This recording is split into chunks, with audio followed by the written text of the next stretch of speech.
नमस्कार. स्वागत आहे आपले आजच्या श्रीगोंदा बातमीपत्रात. श्रीगोंदा नगर परिषदेत 225 कोटी रुपयांचा अर्थसंकल्प सादर करण्यात आला असून या अर्थसंकल्पाला सर्वानुमते मंजुरी देण्यात आली आहे. उल्लेखनीय बाब म्हणजे या अर्थसंकल्पात छत्रपती शिवाजी महाराजांच्या स्मारकासाठी 5 कोटी रुपयांच्या निधीची तरतूद करण्यात आली आहे.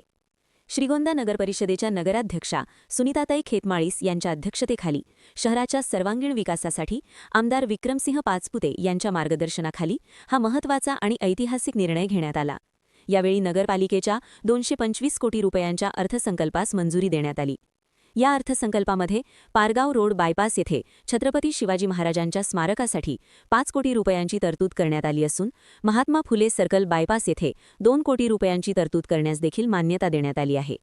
तीर्थक्षेत्र पर्यटन योजनेअंतर्गत संत श्री शेख महम्मद महाराज देवस्थानच्या विकासासाठी सुमारे 10 कोटी रुपयांची तरतुदीच्या प्रस्तावाला मंजुरी, तसेच भैरवनाथ देवस्थानाच्या विकासासाठी पर्यटन योजनेअंतर्गत तरतूद करण्यास देखील मान्यता देण्यात आली आहे. शहरामध्ये सीसीटीव्ही यंत्रणा उभारणे तसेच ऐतिहासिक वारसा असलेला महादजी शिंदे इमारत, विजय चौक, झेंडावेस आणि दिल्ली वेस परिसराचे संवर्धन आणि सुशोभीकरण करण्याचा निर्णय घेण्यात आला.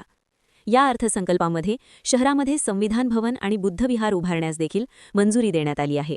शहरातील पेडगाव रोड, सावंतवस्ती, सोनवणे नगर आणि गजानन नगर येथील सरकारी जागेवरील नागरिकांना पक्के आणि हक्काचे घर देण्याचा निर्णय देखील या अर्थसंकल्पामध्ये घेण्यात आला असून शहर स्वच्छता, सुरळीत पाणी पुरवठा, दर्जेदार रस्ते, दिव्यांग बांधवांसाठी विशेष तरतूद, घरकुल योजना आणि दिवाबत्ती या महत्त्वाच्या विषयांनाही मंजुरी देण्यात आली.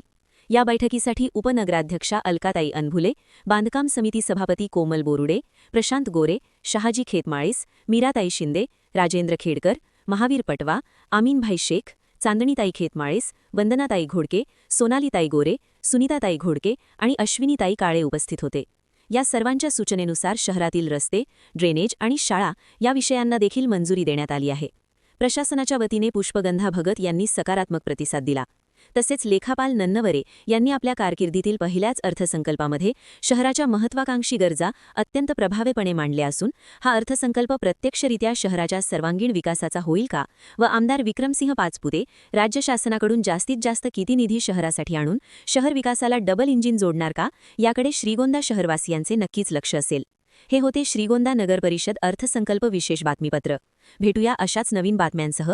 धन्यवाद.